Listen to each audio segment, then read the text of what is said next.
how to use AI sticker feature in WhatsApp. Hey guys, in today's video, I'm going to show you how to create AI stickers in WhatsApp. With just a few simple steps, you'll be able to generate cool, personalized stickers using AI. So make sure to watch till the end and let's get started. First, open the WhatsApp app on your phone.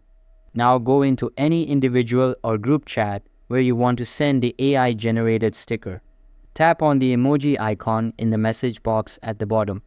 Then switch to the sticker tab by tapping the sticker icon. Now you'll see your recent and saved stickers. Just tap on the Create button. From the menu that pops up, choose Generate with AI. You'll now see a text box. Type a clear and specific description of the sticker you want, like a cat wearing sunglasses or robot drinking coffee. After a few seconds, WhatsApp will show you a bunch of AI-generated stickers based on what you typed. Pick the one you like best, and it'll be sent right into your chat. That's it. You've just made your own AI sticker inside WhatsApp. That's all for the video. If this helped you, hit that like button, subscribe, and leave a comment if you have any questions. Thanks for watching, and I'll see you in the next one.